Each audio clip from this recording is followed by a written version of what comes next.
चलिए दोस्तों, हम लोग स्टार्ट करते हैं बिहार दरोगा का स्पेशल टेस्ट सीरीज। और यह जो सेट है यह कौटिल्या जीएस के द्वारा तैयार किया गया है। तो आज हम लोग बिहार दरोगा का कौटिल्या के द्वारा तैयार किया गया बिहार दरोगा का सेट नंबर 5 का डिस्कशन करने वाले हैं। इससे पहले हम लोग 4 सेट का डिस्कशन कर चुके हैं। रहमान सर और खान सर के भी बिहार दरोगा के सेट का वीडियो अपलोड कर दिया गया है, आप लोग देख लीजिए। तो चलिए हम लोग आज सेट नंबर 5 को स्टार्ट करते हैं। आप लोग वीडियो को पूरा देखिएगा, पसंद आने पर वीडियो को लाइक और चैनल को सब्सक्राइब करना भूलें। और इसका पीडीएफ आपको हमारे टेलीग्राम चैनल पर मिल जाएगा। वहां पर पीडीएफ पहले अपलोड कर दिया जाता है, फिर आप उसको बना लीजिए और वीडियो में आकर आप आंसर को मिला सकते हैं। तो चलिए देखते हैं पहला प्रश्न। इसमें कहा गया है कि जापानी इंसेफ्लाइटिस क्या है। यह एक बीमारी है और यह किस प्रकार का बीमारी है। तो यह एक वायरल बीमारी है जो मस्तिष्क को प्रभावित करता है। जापानी इंसेफ्लाइटिस वायरल बीमारी है जो मस्तिष्क को प्रभावित करता है। अगला प्रश्न है, निम्नलिखित में से कौन सा कथन सही है। इन चारों ऑप्शन में से कौन है जो सही है। तो इसमें आपका ऑप्शन नंबर 2 सही हो जाएगा। क्लोरीन पिंजरा सदृश अणु है, 2 नंबर सही है। आगे देखिए 3 नंबर, निम्नलिखित में किससे प्रकार्थक समूह समवायता संभव नहीं है। तो 3 का ऑप्शन दिया गया एल्कोहल, एल्डिहाइड, एल्कीन, हैलाइड और साइनाइड। तो 3 का सही आंसर हो जाएगा ऑप्शन 3, एल्कीन हैलाइड से संभव नहीं है। आगे 4 नंबर, सर्पण घर्षण सदैव कैसा होता है। सर्पण घर्षण जो सदैव होता है वह बेलन घर्षण से अधिक होता है, बेलनाकार घर्षण से अधिक होता है। रमन प्रभाव का प्रकाश के उन किरणों से संबंध है जो आर पार जाती है। रमन प्रभाव का प्रकाश के किन किरणों से संबंध है जो आर पार चला जाता है। तो इसका संबंध है सभी पारदर्शी से, क्योंकि पारदर्शी चीज में ही प्रकाश एक तरफ से दूसरे तरफ चला जाता है, यानी आर पार हो जाता है। एक पारदर्शी होता है जिससे प्रकाश एक तरफ से दूसरे तरफ जाता है, और एक अपारदर्शी होता है जिससे प्रकाश प्रवेश नहीं कर पाता है।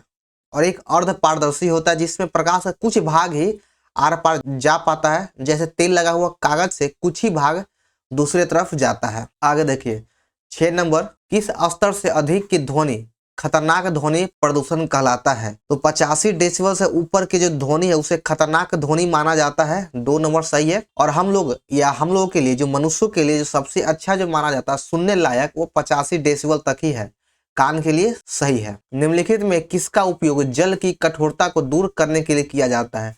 जल 2 प्रकार की कठोर होता है, एक अस्थायी कठोरता और दूसरा अस्थायी कठोरता होता है। तो इसमें सिर्फ कठोरता की बात कहा गया है। तो जल की कठोरता को सोडियम कार्बोनेट और कैलगोन और सोडियम जियोलाइट के द्वारा दूर किया जाता है।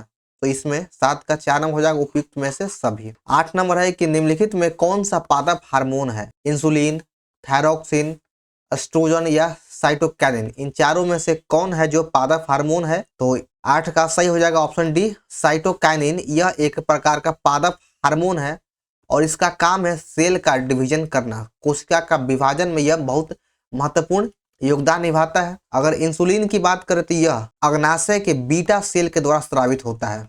ऐसे तो आप जानते हो कि इंसुलिन का स्राव अग्नाशय से होता है, लेकिन अगर क्वेश्चन अंदर से घुस के पूछे तब फिर आता है कि अग्नाशय से किस सेल के द्वारा, क्योंकि अग्नाशय में 3 सेल होता है, तो यह बीटा सेल से स्रावित होता है। एस्ट्रोजन हार्मोन यह महिलाओं में स्रावित होता है और थायरोक्सिन जो यह गले से स्रावित होता है, जिसके कारण से गले का बीमारी भी हो सकता है। आगे देखिए, निम्नलिखित विद्युत अपघटकों के विलयन में से किसको कार की बैटरी में उपयोग किया जाता है। कार के बैटरी में किस विलयन का उपयोग किया जाता है। तो सल्फ्यूरिक अम्ल, जिसका सूत्र होता है H2SO4, इसको कार के बैटरी में उपयोग किया जाता है। नाइट्रिक अम्ल का फॉर्मूला होता है HNO3 + HCl, इसे नाइट्रिक अम्ल कहा जाता है। चलिए आगे देखते हैं, पौधों में अर्धसूत्री विभाजन के लिए सबसे उपयुक्त भाग कौन सा है।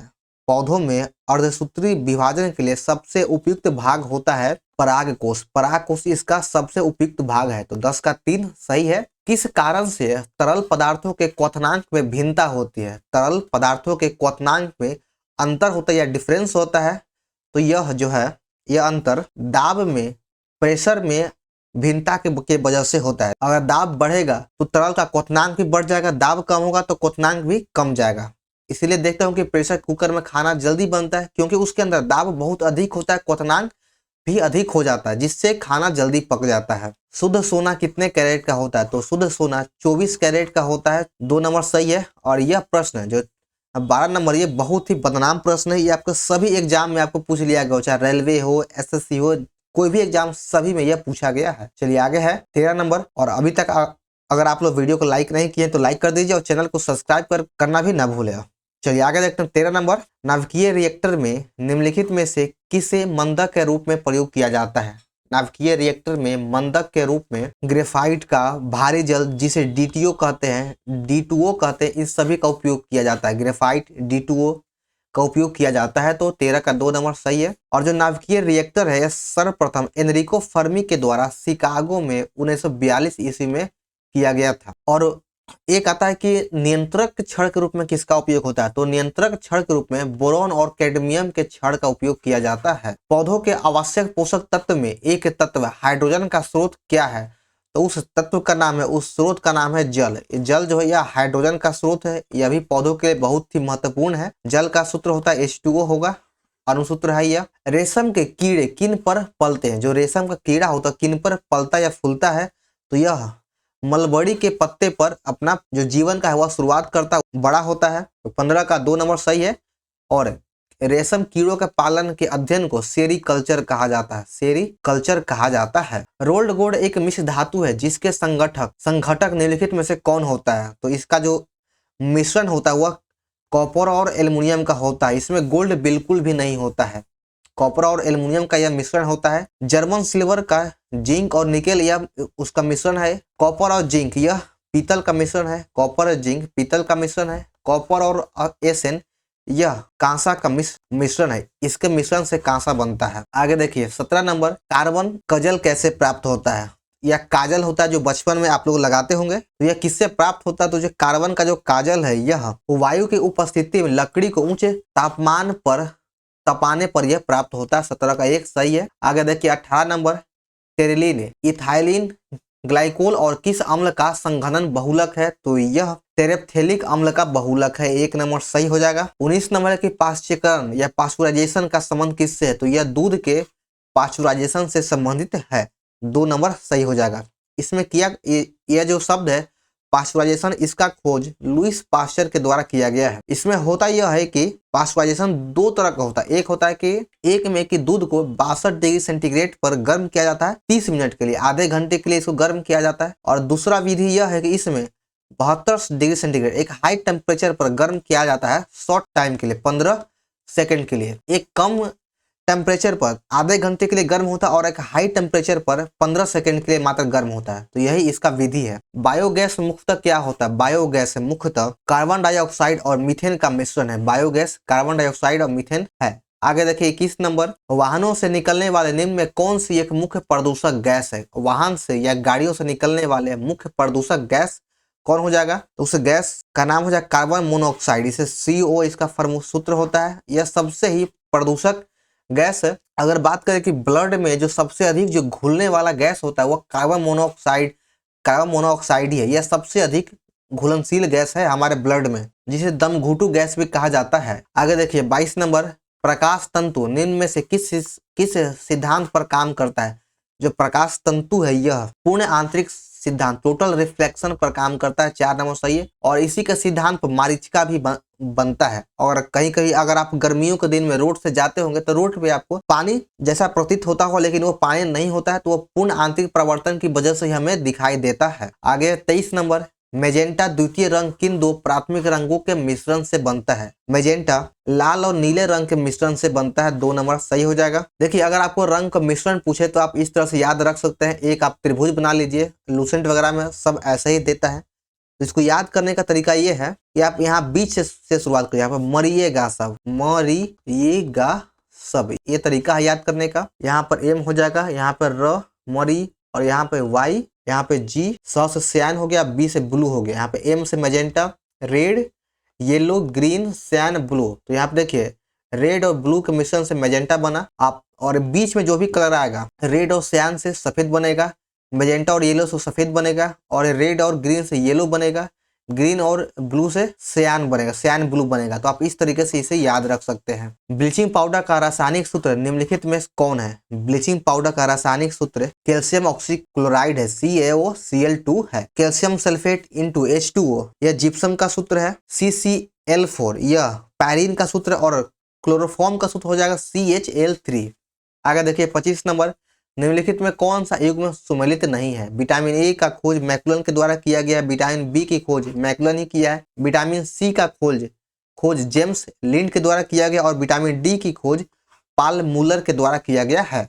और यहाँ पर देखिए आपको नाम में कंफ्यूजन हो सकता है, लेकिन कंफ्यूजन नहीं करना है। विटामिन ए का अगर सर्च कीजिएगा तो बहुत जगह आपको हॉपकिंस का नाम आता है, तो वो भी है।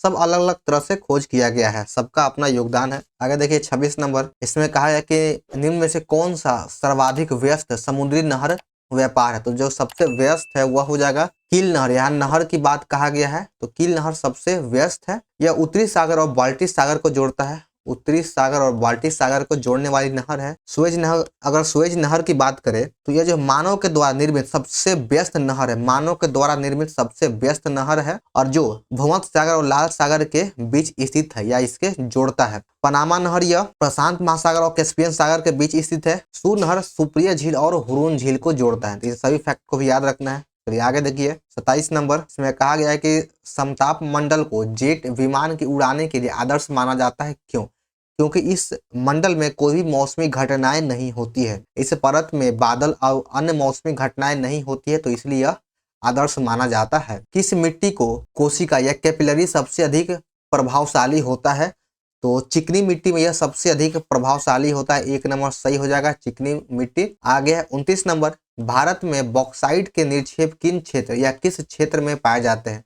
तो बॉक्साइट का जो सबसे अधिक निक्षेप होता है वह अमरकंटक पठार पर पाया जाता है। 1 नंबर सही है। आगे 30 नंबर, पृथ्वी के क्रोड में सर्वाधिक पाए जाने वाले तत्व कौन से हैं? तो पृथ्वी के क्रोड में सबसे अधिक निकेल और फेरस पाया जाता है, निकेल और लोहा पाया जाता है। 31 नंबर है कि निम्न में कौन सुमेलित नहीं है? इन 4 ऑप्शन में से किसका मिलान है जो गलत है? कठौता झील मध्य प्रदेश में है, बिल्कुल गलत है। यह एमपी में, कठौता झील यूपी में, उत्तर प्रदेश में है। डिडवाना झील राजस्थान में, सही है। सोगम झील सिक्किम में है। सात ताल झील उत्तराखंड में। ज्यादातर जहां पे भी अगर ताल लगा हुआ आपको मिले वह उत्तराखंड में होगा, 1-2 अपवाद को छोड़कर। निम्नलिखित में कौन सा कथन है जो असत्य है, गलत है?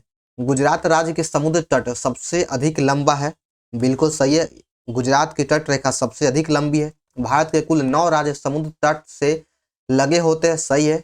भारत का औसत समुद्री तल चेन्नई तट से मापा जाता है, यह भी सत्य है। तो इसमें से कोई भी गलत नहीं है। आगे देखिए 33 नंबर, और आप लोग कमेंट नहीं करते हैं कि आप लोग कितना सही कर पाए, यह कमेंट जरूर कीजिए कि आप लोग कितना नंबर आता है प्रत्येक सेट में, और वीडियो को शेयर जरूर कीजिएगा। आगे देखिए यहाँ पर मिलान करना है, एक नदी और उसका उद्गम दिया गया है। सिंधु नदी का उद्गम स्थल है बोखुर चू से इसका उद्गम होता है। सतलज नदी का उद्गम है राकसताल झील से। झेलम नदी का उद्गम हो जाएगा बेरीनाग झील से, और रामगंगा का उद्गम होता है गढ़वाल पहाड़ी से। 33 का ऑप्शन ए सही हो जाएगा।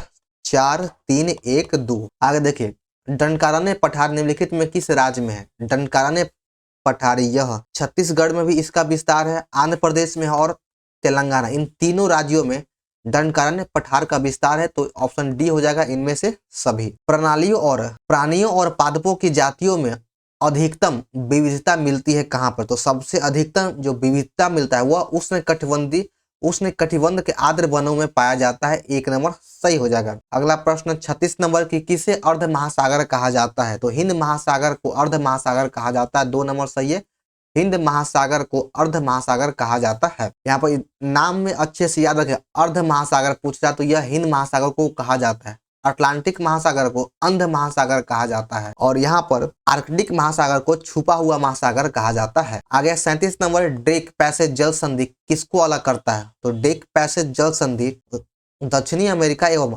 अंटार्कटिका को अलग करता है, दक्षिणी अमेरिका एवं अंटार्कटिका को अलग करता है। अगर यहाँ बात करें कि स्पेन और मोरक्को जो यह जिब्राल्टर संधि के जल संधि के द्वारा अलग होता है। ग्रीनलैंड और आइसलैंड ये दोनों जो है स्थल डेनमार्क जल संधि के द्वारा अलग होता है। आगे देखिए 38 नंबर, वायुमंडल में दूसरी सर्वाधिक मात्रा में कौन सी गैस है? तो वायुमंडल में दूसरी सबसे अधिक मात्रा में ऑक्सीजन पाया जाता है। पहला है नाइट्रोजन और उसके बाद है फिर ऑक्सीजन।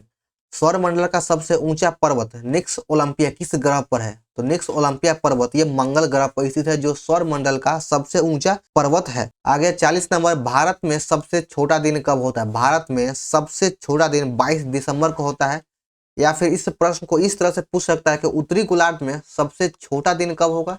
तो उत्तरी गोलार्ध में सबसे छोटा दिन 22 दिसंबर को और बड़ा दिन होता है 21 जून को। फिर यही पूछे कि दक्षिणी गोलार्ध में या फिर ऑस्ट्रेलिया में सबसे बड़ा दिन कब होगा, तो सबसे बड़ा दिन होगा 22 दिसंबर को और छोटा दिन हो जाएगा 21 जून को। बस ये उल्टा हो जाता है। हाल ही में भारत की पहली पाम ऑयल प्रसंस्करण मिल निम्नलिखित में किस राज्य में स्थापित किया गया? पाम ऑयल का सबसे पहला मिल या फैक्ट्री सिक्किम में लगाया गया है। 2 नंबर सही हो जाएगा। आगे देखिए 42 नंबर, हाल ही में चर्चा में रहे वसुंधरा ताल, मावन झील और वैंग्यूर झील निम्नलिखित में किस राज्य या केंद्र शासित प्रदेश में है? तो ये जो तीनों झील है वसुंधरा ताल, मावन या वैंग्यूर, ये सब उत्तराखंड राज्य में है। आगे देखिए हाल ही में चर्चा में रहे गुजरात के कच्छ जिले का खाटिया गांव और पड़ता बेटा निम्नलिखित में किससे संबंधित है? तो ये जो दोनों है खाटिया गांव और पड़ता बेट, ये दोनों गांव का संबंध पुरातात्विक उत्खनन से है, पुरातात्विक उत्खनन से है। चलिए आगे देखिए दोस्तों 44 नंबर, निम्नलिखित में किस देश ने सफेद एस्बेस्टस के उपयोग पर प्रतिबंध लगा दिया है? सफेद एस्बेस्टस के उपयोग पर यूएसए संयुक्त राज्य अमेरिका देश ने प्रतिबंध लगा दिया है। हाल ही में निम्नलिखित में कौन सा देश ब्रिक्स में शामिल हुआ है? तो ब्रिक्स में अभी वर्तमान में मिस्र शामिल हुआ, मिस्र ब्रिक्स संगठन में शामिल हुआ है। हाल ही में चर्चा में रहा सिंकुला दर्रा निम्नलिखित में किस राज्य या केंद्र शासित प्रदेश में स्थित है?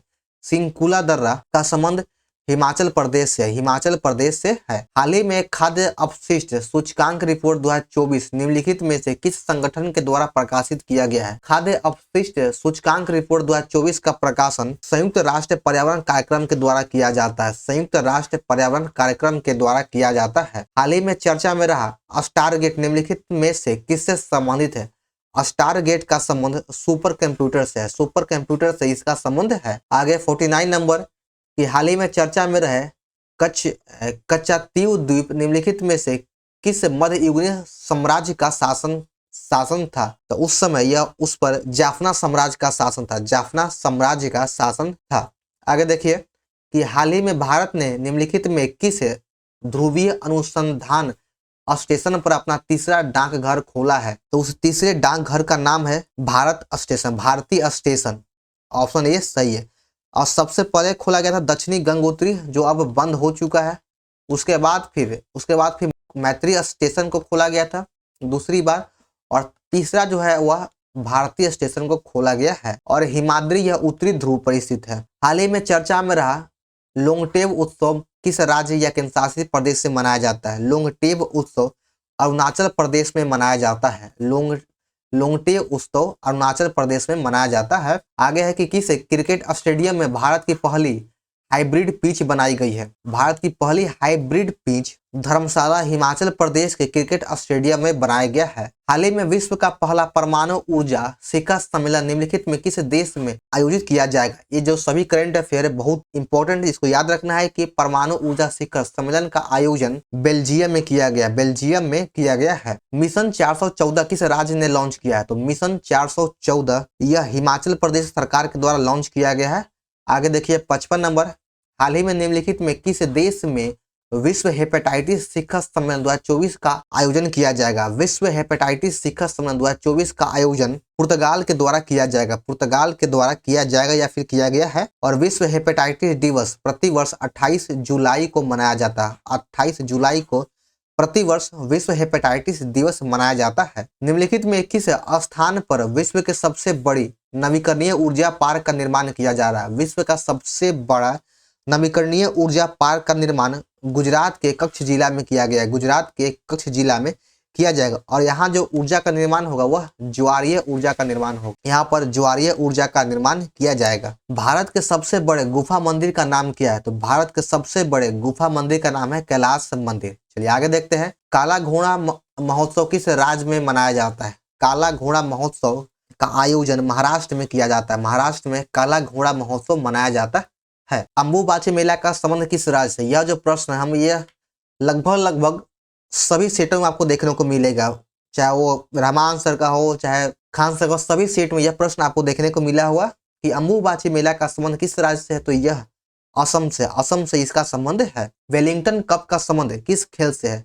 वेलिंगटन कप का संबंध गोल्फ से है, सॉरी वेलिंगटन कप का संबंध हॉकी से हो जाएगा, गोल्फ नहीं। वेलिंगटन कप का संबंध हॉकी से है। 3 नंबर सही हो जाएगा हॉकी। आगे है कि आदित्य अशोक का संबंध किस खेल से है। आदित्य अशोक का संबंध यहाँ पर गोल्फ है कि आदित्य अशोक का संबंध गोल्फ से है। सुगी कुनीथा किस राज्य का लोक नृत्य है। ये जो सभी लोक नृत्य है इसको याद रखना, यह स्टैटिक जी के रूप में पूछ लिया जाता है। तो सुगी कुनीथा का संबंध कर्नाटक राज्य से है। आगे 63 नंबर, केंद्रीय कपास अनुसंधान कहाँ स्थित है। केंद्रीय कपास अनुसंधान नागपुर में स्थित है। केंद्रीय कपास अनुसंधान नागपुर में है। तो लखनऊ में गन्ना का है, नागपुर में कपास का हो जाएगा। और अगर बात करें चीनी और दाल का, तो चीनी प्लस दाल का यह जो है यह कानपुर में है, कानपुर में है। आगे की ट्राई की स्थापना किस वर्ष किया गया था। ट्राई की स्थापना 20 फरवरी 1997 को किया गया। 2 नंबर सही है, 20 फरवरी 1997। आगे 65 number, a brave novel minded of chivalrous man. तो 65 का सही आंसर हो जाएगा ऑप्शन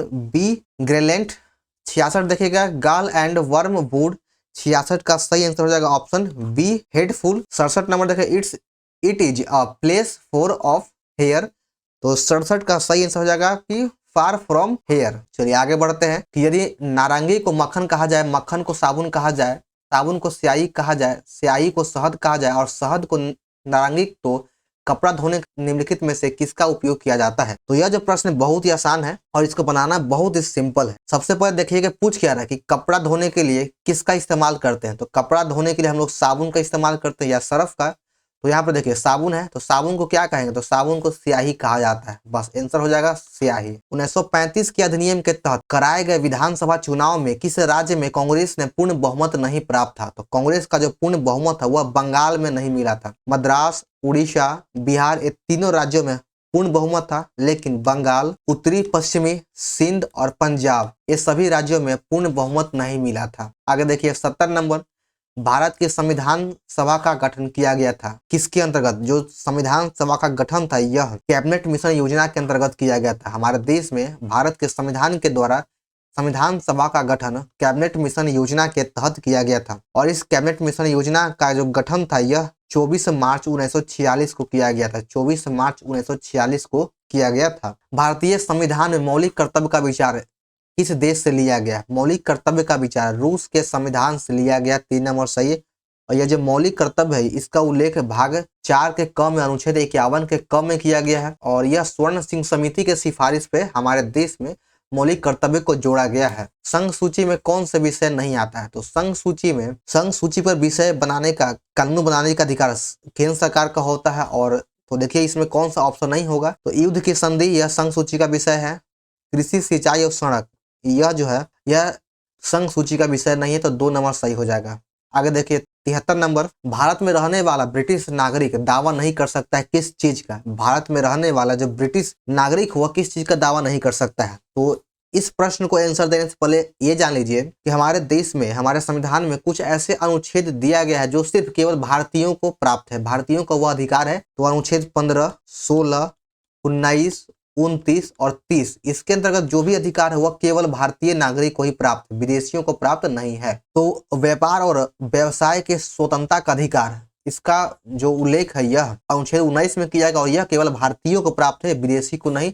तो ऑप्शन नंबर ए हो जाएगा, यह विदेशियों को प्राप्त नहीं है। विधि के समक्ष समानता को लेकर अनुच्छेद 14 में किया गया, यह दोनों को प्राप्त है। जीवन और व्यक्तिगत स्वतंत्रता के सुरक्षा का अधिकार यह अनुच्छेद 21 में, यह भी सभी को प्राप्त है।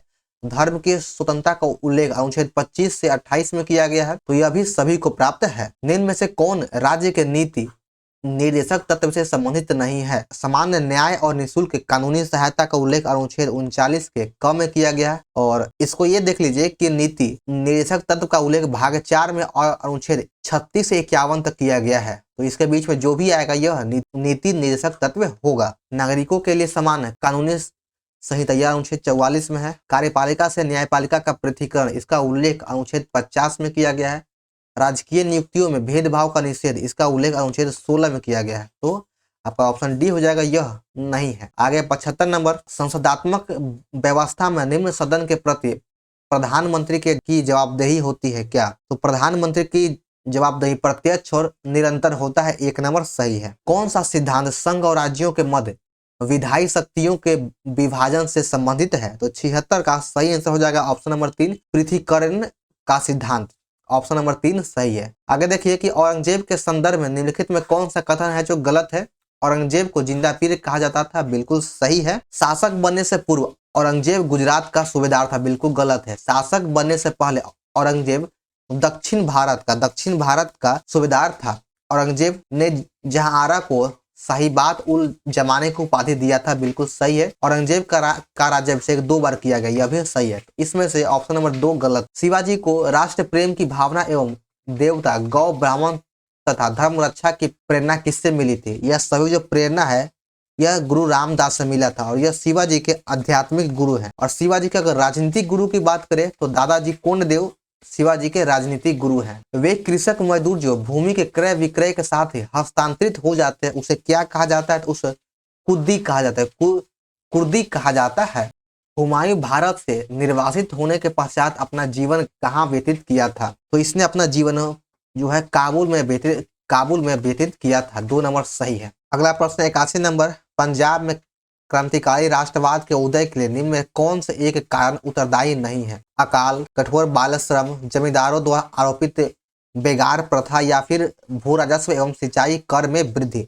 तो 81 का सही आंसर हो जाएगा ऑप्शन नंबर बी, कठोर बाल श्रम, यही इसका उत्तरदायी कारण नहीं है। सुहार वर्दी सिलसिले का मुख्य केंद्र कौन सा था? तो इसका मुख्य केंद्र सिंध और मुल्तान है। सिंध और मुल्तान इसका मुख्य केंद्र है। कबीर के संबंध में इनमें से कौन सा कथन असत्य है? यानी सत्य नहीं है, यानी असत्य है। तो कबीर का जन्म 1440 ईस्वी में वाराणसी में हुआ था, बिल्कुल सही है। ये सिकंदर लोदी के समकालीन था और उनकी ख्याति एक महान सुधारक के रूप में है। तीनों कथन सही है और उन्हें बहुदेवाद में आस्था व्यतीत किया है, तो बिल्कुल गलत है। 4 नंबर इसका गलत आंसर है। आगे देखिए कि संगम वंश से संबंधित मधुरा विजयम नामक ग्रंथ रचना किसके द्वारा की गई है? तो यह जो मधुरा विजयम नामक ग्रंथ है इसकी रचना गंगा देवी के द्वारा किया गया है। गंगा देवी के द्वारा किया गया है। निम्नलिखित में किन्हें 1924 ईस्वी में कानपुर बल्शेविक संयंत्र मामले में जेल हुआ था? तो इसमें मुजफ्फर अहमद, AS डाके, शौकत असमानी और नलिन गुप्ता को जेल हुआ था। 1 नंबर सही है। आगे देखिए 86 नंबर, निम्नलिखित में किस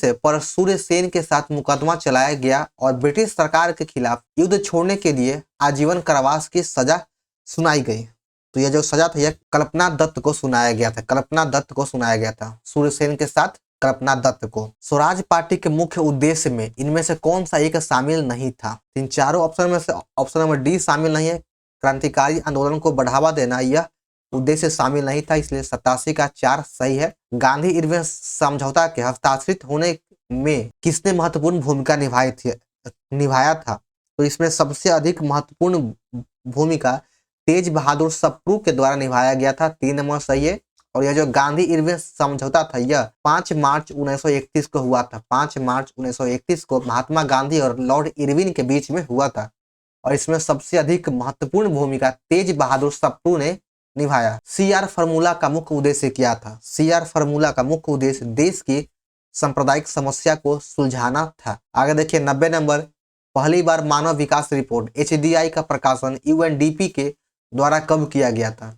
पहली बार मानव विकास रिपोर्ट HDI का प्रकाशन UNDP के द्वारा कब किया गया? तो इसका प्रकाशन 1990 में किया गया था। 1990 में इसका प्रकाशन पहली बार किया गया था। IMF का मुख्यालय कहाँ है? तो इसका अंतर्राष्ट्रीय जो IMF का मुख्यालय वाशिंगटन DC में है। वाशिंगटन DC में है। तीव्र सतत व ज्यादा समावेशी विकास किस पंचवर्षीय योजना का लक्ष्य था? तो तीव्र समावेशी विकास यह 12वीं पंचवर्षीय योजना का लक्ष्य था जो 2012 से लेकर 2017 तक था, लेकिन इसे बीच में ही बंद कर दिया गया और इसी की जगह नीति आयोग को लाया गया। साइमन कुजनेट्स के अनुसार राष्ट्रीय आय मापने की कितनी विधि है? यहाँ पे गाय नहीं, यहाँ पे आय है कि राष्ट्रीय आय मापने की कितनी विधियां दी गई है? तो इसके द्वारा 3 विधि दिया गया है। 3 विधि को दिया गया है। 94 नंबर देखिएगा, मैथ है कि यदि x-4 का 50%, x + 4 का 30% तथा 4x का कितने प्रतिशत है? तो देखिए इसको बनाना ऐसे है कि x-4 का 50% बराबर हो जाएगा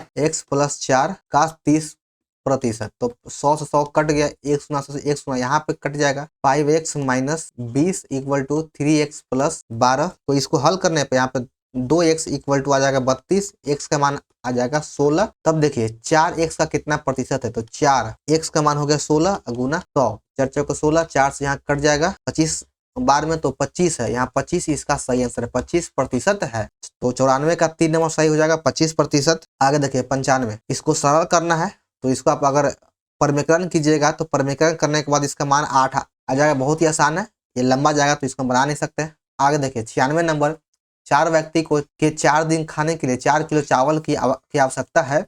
20 व्यक्ति के लिए 20 किलो कितने दिन तक चलेगा। तो यहाँ पर 4 व्यक्ति को 4 दिनों खाने के लिए 4 किलो चावल है, तो 20 व्यक्तियों के लिए 20 किलो चावल 1 दिन चलेगा। तो यहाँ पर काट दीजिए, 4 पचे 20, 4 पचे 20। तो देखिए बनाते हैं इसका कि 4 व्यक्ति को 4 दिन का, और नीचे आपका आ जाएगा मात्रा 4 इक्वल टू 20 व्यक्ति 1 दिन तक चलाएगा 20 के चावल। तो 20 से 20 खत्म हो गया, 4 से 4 खत्म, तो 1 का मान आ गया 4। अगला प्रश्न है 97 नंबर कि 36 संतरे बेचने पर एक फल वाले को 4 संतरे के विक्रय मूल्य के बराबर हानि होता है, तो हानि प्रतिशत क्या होगा। तो इसका हानि प्रतिशत हो जाएगा 10%, 3 नंबर सही है। आगे 98 नंबर कि निम्नलिखित में कौन सा पद दी गई श्रृंखला प्रश्न चिन्ह के स्थान पे आएगा। यहाँ देखिए 14 इसका n का हो जाएगा, फिर यहाँ 12 2 कम रहा है, फिर यहाँ पे आ जाएगा, यहाँ पे 2 कमेगा तो यहाँ पे 10 होगा, फिर 8, फिर 6, इस तरह से ये घटता हुआ चला जा रहा है। तो इसका 4 नंबर सही है। 99 है कि इसको बनाना है कि यहाँ पे रोज के लिए ये लिखा गया तो इसके लिए क्या लिखा जाएगा। तो 18 दूना 36 हो गया,